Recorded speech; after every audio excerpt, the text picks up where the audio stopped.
Hello, friends. Fox Vandy here. Thank you for coming. I imagine a lot of people have questions of why I'm sharing so many deep, dark details of my life. I have good reasons because when I was first starting out on this journey, I felt like I had no hope. I have really had to work over the last 6 years to do some healing, and I've made a lot of progress. I believe that there are many, many people out there who have experienced everything I've shared with you, and some even more. I know I've helped some people because they shared that with me in their comments and emails. The reason I share this is so they can know they are not alone. They do have a reason to have hope.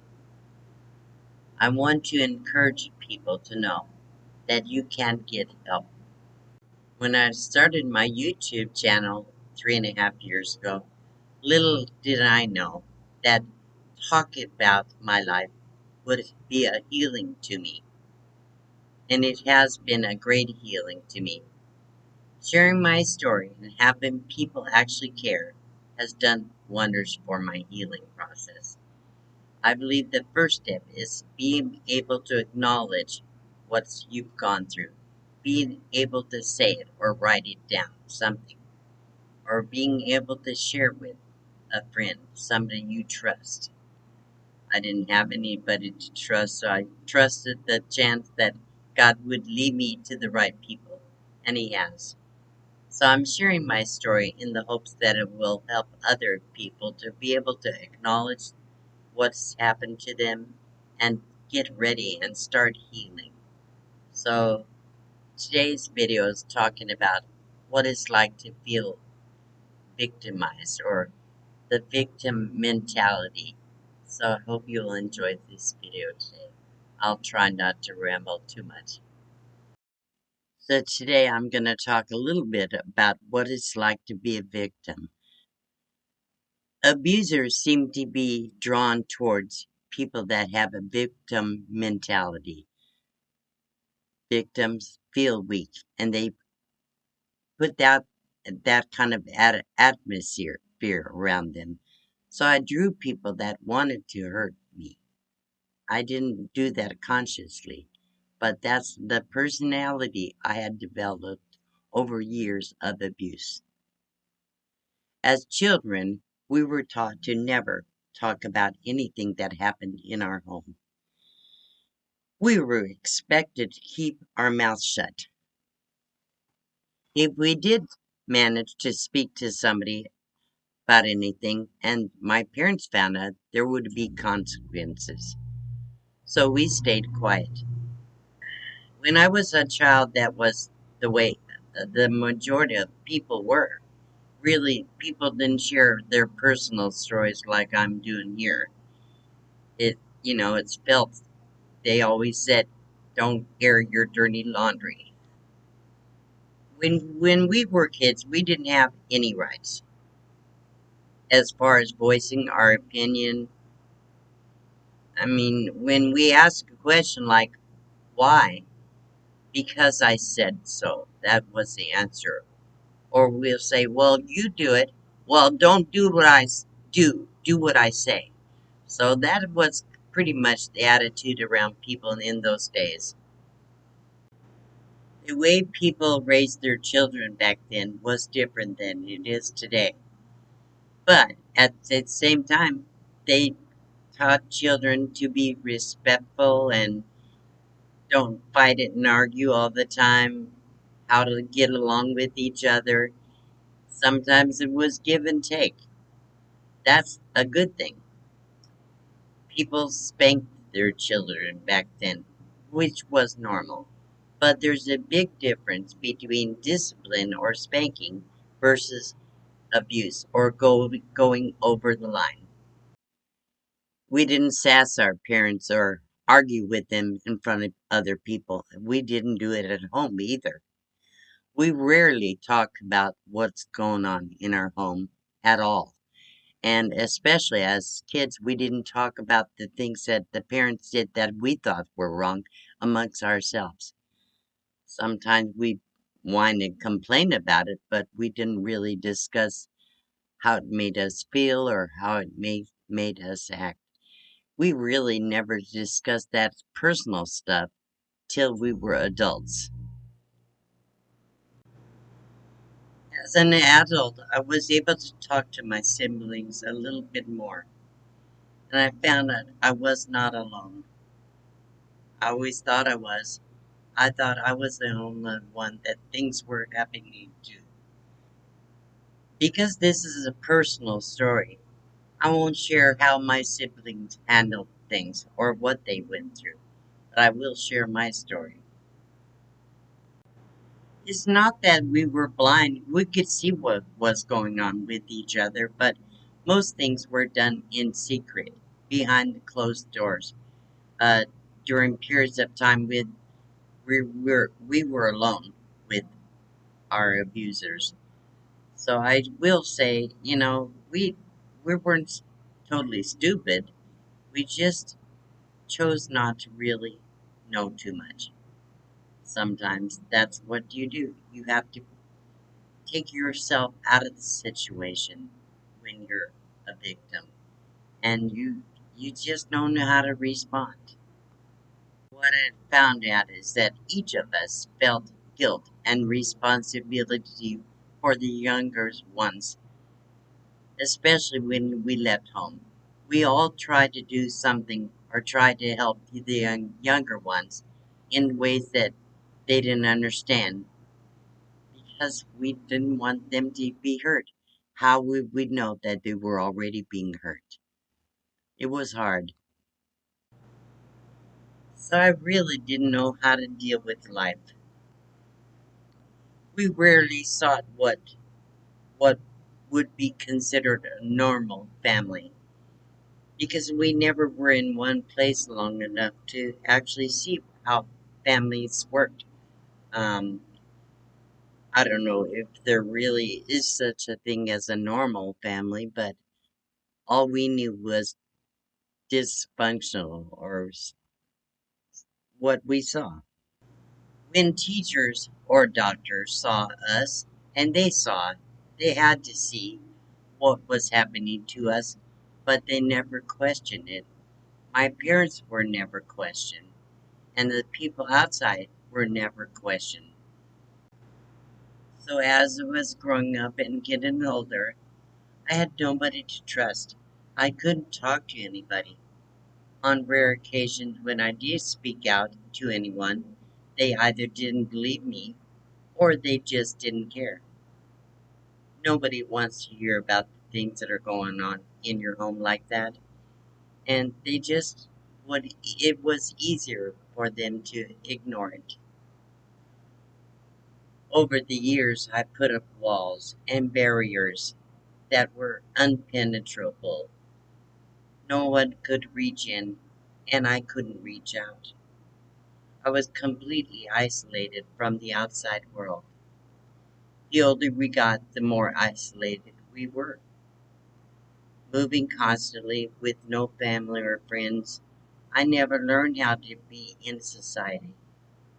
I never learned how to communicate or interact with people. I had no social skills and was extremely shy and a loner most of my life. I was afraid of everything and everyone. Each of us kids were affected differently. My fear held me back from really having the ability to heal. For so very long, I held so much anger and resentment, and I held on to the victimhood. It stunted my ability to fight back. So I drew people into my life that were basically abusive. Over the years, I always made bad choices. When I finally could choose, I always married men that were a lot like my father. I guess subconsciously caused me to get attached to the wrong men. My husbands were always abusive in one way or another. So every time I did take a stand, I left, and then the world I knew nothing about was so difficult and scary being alone that I ended up going back to them over and over again. I went back to what I knew, the abuse. I would get into a circumstance that I couldn't handle and then go back. A cycle of behavior I didn't know how to change. I knew I didn't want to be hurt anymore. I knew I needed to protect my children, but I didn't know how. I was still a child myself when I had my first son. It it took a long time, but finally, when my oldest child was 8.5 years old, my youngest was about 4.5 years old, I swore, even if I had to die, I would fight to the death to protect my children, that nobody would ever abuse them, beat them again. Of course, they were still going through the emotional and psychological abuse of my bad marriages, but I never let a man physically hurt my children again. I didn't do so well with myself. I still ended up in marriages and with people or men that constantly did things to me. Unfortunately, my children actually saw a lot of it. Please don't misunderstand. I don't think all men are bad.